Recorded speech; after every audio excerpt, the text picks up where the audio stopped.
बिस्मिल्लाहिर्रहमानिर्रहीम अस्सलाम वालेकुम। मैं अशकी मलिक आपकी खिदमत में हाज़िर हूँ।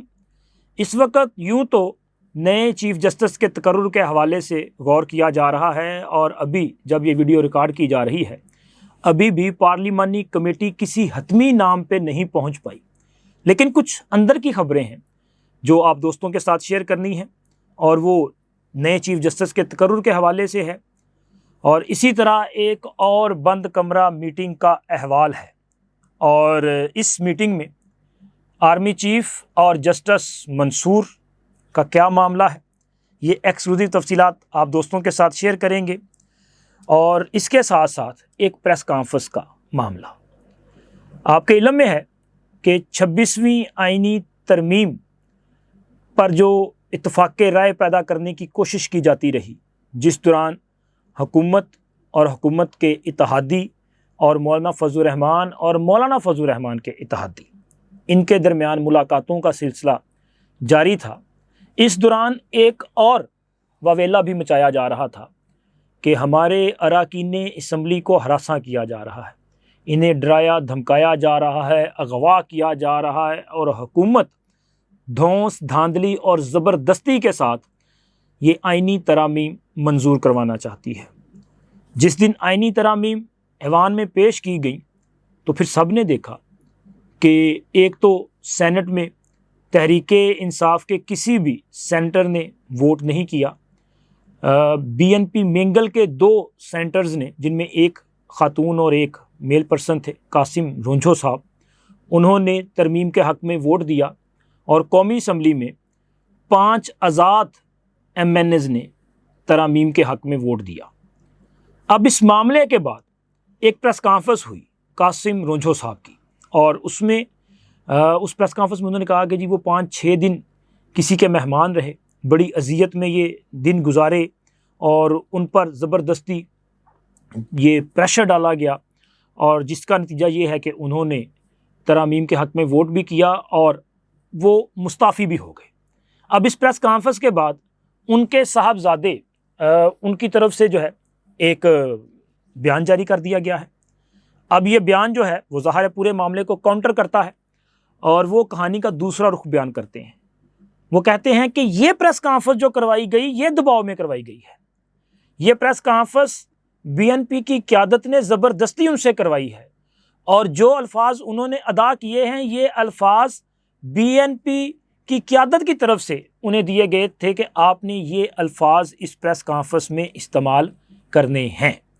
अब अल्लाह ही बेहतर जानता है कि अंदर कौन सी कहानी है, लेकिन आइनी तरामीम हो चुकी हैं और BNP मेंगल के मज़कूरा सेंटर साहब जो हैं वो मुस्ताफ़ी भी हो चुके हैं। अब यहाँ पे एक और सवाल पैदा होता है कि ये जो तहरीक इंसाफ वाले या अख्तर मेंगल साहब या बाकी जो लोग ये इल्ज़ाम लगा रहे थे कि उनके सेंटर्स को अगवा किया जा रहा है और इसके साथ साथ ये कह रहे थे कि जी उनको पैसे का लालच दिया जा रहा है। तहरीक इंसाफ वालों ने तो कहा कि हमारे अरकान असम्बली और सेंटर्स को 1-1 अरब और 2-2 अरब की ऑफ़र्स की गई हैं, तो अगर इन्होंने पैसा लिया था, सारा कुछ किया था, तो फिर मुस्ताफ़ी होने की क्या ज़रूरत थी, फिर ये प्रेस कॉन्फ्रेंस करने की क्या ज़रूरत थी।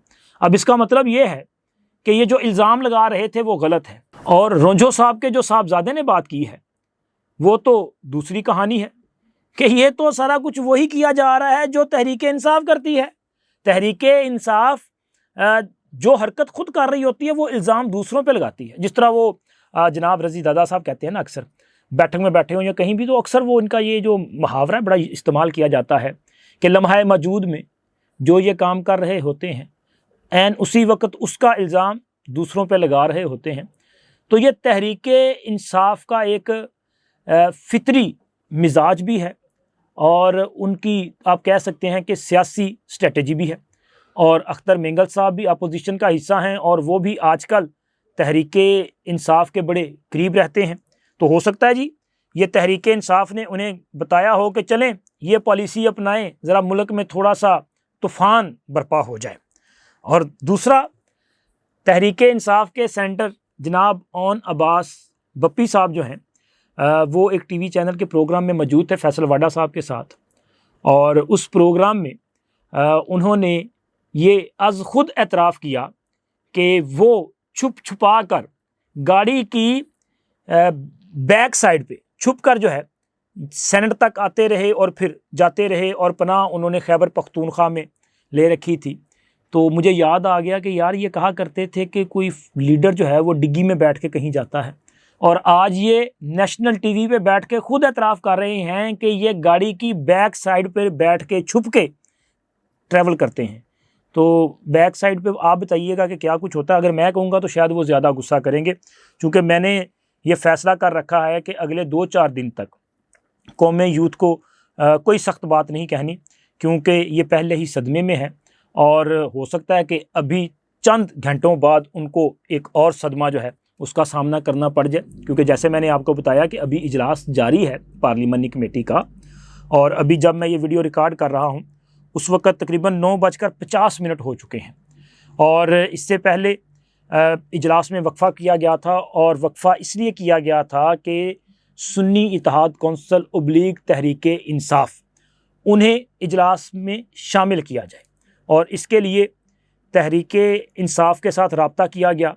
बैरिस्टर गौहर और असद कैसर के साथ रब्ता स्पीकर साहब की तरफ से भी किया गया और मौलाना फजलुर रहमान साहब की तरफ से भी किया गया, लेकिन तहरीक इंसाफ ने इस प्रोसेस का हिस्सा बनने से इनकार किया है और वो कमेटी में शामिल नहीं हो रहे। अब उनकी गैर मौजूदगी में भी कमेटी का कोरम मुकम्मल है, क्योंकि आइन के मुताबिक चीफ जस्टिस के तकर्रुर का फ़ैसला 2/3 अक्सरियत के साथ किया जाएगा। यानी कि 8 रुकनी ये टोटल जो है 12 रुकनी कमेटी है।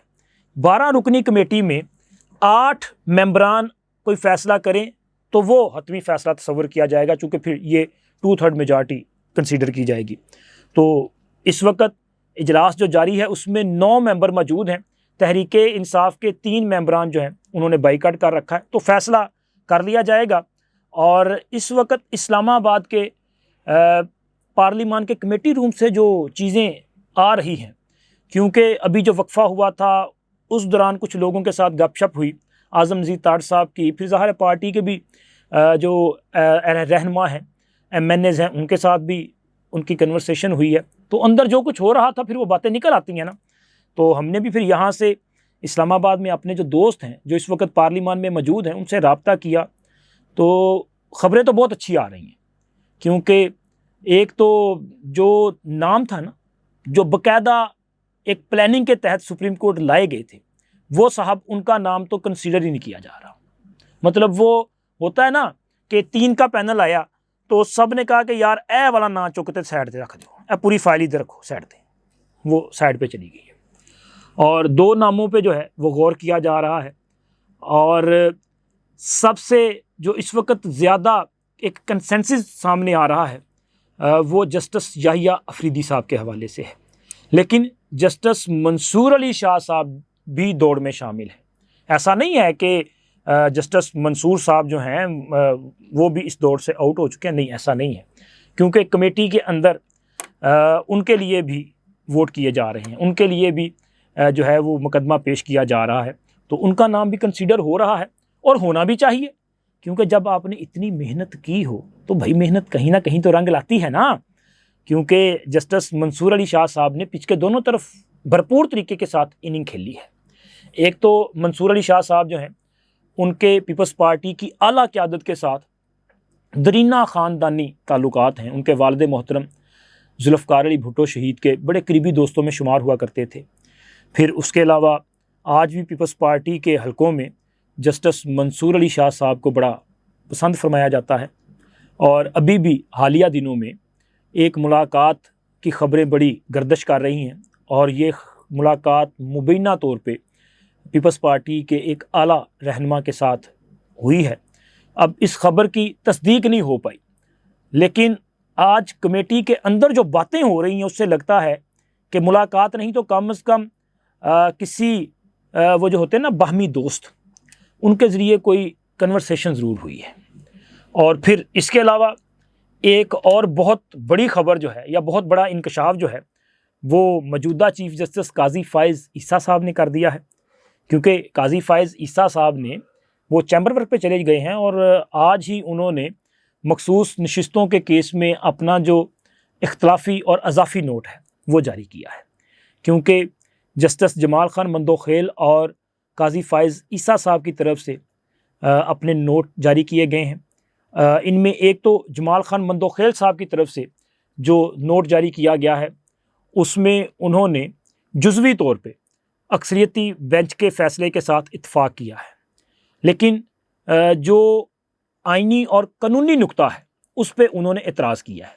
फॉर एग्ज़ाम्पल उन्होंने कहा कि ये जो 39 अरकान असम्बली हैं जिन्होंने किसी भी स्टेज में तहरीक इंसाफ से अपनी वाबस्तगी शो की थी वो तहरीक इंसाफ है, लेकिन 41 आज़ाद जो थे उनको तहरीक इंसाफ में शमूलियत के लिए 15 दिन की मोहलत देना ये गैर आइनी है, क्योंकि आइन के मुताबिक कोई भी आज़ाद रुकन असम्बली गज़ट नोटिफिकेशन जारी होने के 3 दिन तक बाद में, यानी कि वो गज़ट नोटिफिकेशन जारी हुआ उसके 3 दिन बाद उसके पास ये एक कॉन्स्टिट्यूशनल पीरियड है कि इस दौरान उन्होंने फ़ैसला करना है कि वो किस जमात में शामिल होते हैं। अगर वो किसी सियासी जमात में शमूलियत का बयान हल्फी जमा करवाएं तो उसे एक्सेप्ट कर लिया जाता है, अगर वो जमा ना करवाएं तो वो आज़ाद कंसीडर होंगे, लेकिन ये अपॉर्चुनिटी वन टाइम होगी। ये नहीं हो सकता कि वो एक बार बयान हल्फी जमा करवा के बाद में उसे विड्रा कर ले, ये नहीं हो सकता। तो लिहाजा उन्होंने फ़ैसला कर लिया, वो तो सुन्नी इत्तेहाद कौंसिल हैं, उनको दोबारा आज़ाद डिक्लेयर नहीं किया जा सकता। तो उनका कहना है कि यहाँ पे हमारे जो अक्सरियती बरादरान हैं उन्होंने आइनी और कानूनी वायलेशन की है, यहाँ पे तो कानून इसकी इजाज़त नहीं देता, तो इस पे उनका इख्तलाफ है। और दूसरा, काजी फ़ाइज़ ईसा साहब का जो 14 सफ़हात पर मुश्तमिल अज़ाफ़ी नोट है वो तो एक हंगामा है, हंगामा, क्योंकि उसमें उन्होंने ना सिर्फ अक्सरियती जो जजेस हैं उनके फ़ैसले को गैर आइनी करार दिया है, बल्कि उन्होंने इलेक्शन कमीशन ऑफ पाकिस्तान को यह खुशखबरी भी सुना दी है कि आपके खिलाफ किसी किस्म की तौहीन अदालत भी नहीं की जा सकती। उस कार्रवाई का आगाज़ किया। क्यों? उन्होंने कहा कि जी ये जो फ़ैसला है इसमें अक्सरियती जजेस ने ये जो वजाहत वाला जो एक दरवाज़ा था या विंडो थी इसको ओपन रखा है और इन्होंने दरख्वास्त को निपटाया नहीं है, यानी कि अभी तक इस पर हतमी फ़ैसला ही नहीं हुआ। तो अगर किसी भी केस में हतमी फ़ैसला ही ना हो तो उस पर अमल दरामद लाजमी नहीं होता। और इसी तरह उन्होंने ये भी कहा कि इसमें बहुत सारी आइनी और कानूनी गलतियां और कोताहियां हैं जिनकी वो निशानदही करते हैं, और साथ ही उन्होंने ये उम्मीद भी जाहिर की कि उनके ब्रादर जजेस अपनी गलतियों और कोताहियों की इस्लाह करेंगे और इनका अजाला करेंगे, क्योंकि ज़ाहिर है वो रिटायर्ड हो रहे हैं, वो घर जा रहे हैं, तो उन्होंने ये किया। लेकिन इसके साथ साथ अपने इस अज़ाफ़ी नोट में उन्होंने कुछ और चीज़ें भी हैं जिनसे पर्दा हटाया है। काजी फ़ाइज़ ईसा साहब अपने इस अज़ाफ़ी नोट में कहते हैं कि उन्होंने अपने 46 साला ये जो वकालत और जज का एक तजर्बा था, इसमें कभी भी उन्होंने ये जो वजाहत वाली एक टर्मिनोलॉजी है ये नहीं देखी। ये पहली बार हुआ कि अक्सरियती जज साहबान ने वजाहत के नाम पे एक नई टर्म जो है वो यूज़ की और एक तरह से उन्होंने अपनी ही अलग अदालत कायम की है। और फिर जो वजाहतें जारी की, इनके लिए समाअत कब हुई, नोटिस कब जारी किए गए, कॉज लिस्ट कब जारी हुई, कहाँ जज बैठे, किसी को कुछ पता नहीं है। और एक वर्चुअल अदालत कायम कर ली गई जिसकी कभी माजी में कोई मिसाल मौजूद नहीं है। तो ये जो कुछ किया गया ये भी एक तरह से गैर आइनी और गैर कानूनी इक़दाम था। लेकिन इससे बढ़कर भी उन्होंने कुछ कहा है, जैसे कि उन्होंने अपने इस अज़ाफ़ी फ़ैसले में ये भी कहा है कि ये जो बैरिस्टर गौहर साहब की दरख्वास्त थी जिसको बुनियाद बना के ये फ़ैसला दिया गया कि जी ये तो तहरीक इंसाफ का हक़ बनता है, और ये दरख्वास्त मंगवाई गई थी फ़रीक बनने की दरख्वास्त, उसमें उन्होंने कहा कि इस दरख्वास्त पर बैरिस्टर गौहर साहब के दस्तखत ही मौजूद नहीं थे। ये दरख्वास्त एडवोकेट ऑन रिकॉर्ड ने जमा करवाई और सिर्फ उन्हीं के दस्तखत थे। अब देखें यहाँ पर भी फ्रॉड किया गया। और फिर इसी तरह उन्होंने जनाब मंसूर अली शाह साहब का एक और बड़ा जो फ्रॉड है वो भी सामने रखा। उन्होंने कहा कि जब ये मामला जो है समाअत के लिए मुकर्रर किया जाना था और इसके लिए बेंच की तश्कील का मामला कमेटी के सामने आया था, तो काजी फ़ाइज़ ईसा साहब ने अपने इस फ़ैसले में ये बताया कि उन्होंने ये तजवीज़ दी थी कि इस मामले पे चीफ उन समेत बाकी जो चीफ जस्टिस की दौड़ में शामिल हैं, इन जज साहिबान को अलग करके बाकी जज साहिबान पर मुश्तमल एक लार्जर बेंच तश्कील दे दिया जाए जो इस मामले पे समाअत कर ले। क्योंकि ये मामला ऐसा था ना कि ये तासुर पैदा किया जा रहा था कि जी मखसूस नशिस्तों के हवाले से काजी फ़ाइज़ ईसा साहब और इनके जो दीगर हम ख्याल जज हैं या जो काजी फ़ाइज़ ईसा के साथ जज हैं, वो मखसूस नशिस्तों के हवाले से हुकूमती इत्तेहादियों को नशिस्तें देने का फ़ैसला करेंगे। दूसरी तरफ ये भी एक तासुर मौजूद था कि बाकी जो जज साहिबान हैं जो कि बाकायदा एक मंसूबे के तहत सुप्रीम कोर्ट में लाए गए थे, वो इस मामले पर तहरीक इंसाफ और सुन्नी इत्तेहाद कौंसिल को रिलीफ दे सकते हैं ताकि मखसूस नशिस्तें जो है वो हुकूमती इत्तेहाद को ना मिल सकें और हुकूमत के पास 2/3 मेजॉरिटी ना आ सके और कोई आइनी तरामीम ना आ सके। तो उन्होंने कहा जब उन्होंने ये तजवीज़ दी तो इस तजवीज़ को भी कमेटी में मुस्तरद कर दिया गया था। और इसके साथ साथ उन्होंने कहा कि मंसूर अली शाह साहब ने माजी में आर्मी चीफ की एक्सटेंशन के हवाले से जो फ़ैसला दिया था वो भी गैर आइनी और गैर कानूनी था, क्योंकि किसी भी अदालत को ये इख्तियार ही नहीं था कि वो किसी आर्मी चीफ को एक्सटेंशन दे।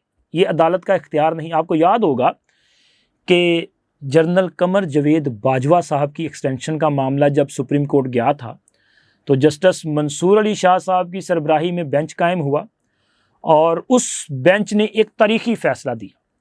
उसने कहा कि ये जो हुकूमत की तरफ से नोटिफिकेशन जारी किया गया है ये दुरुस्त नहीं है, लेकिन जनरल कमर जवेद बाजवा को अदालत 6 माह की एक्सटेंशन देती है। इस दौरान हुकूमत उनकी तौसीह के हवाले से दुरुस्त नोटिफिकेशन जारी करे और ज़रूरी जो कानून साजी है वो भी की जाए।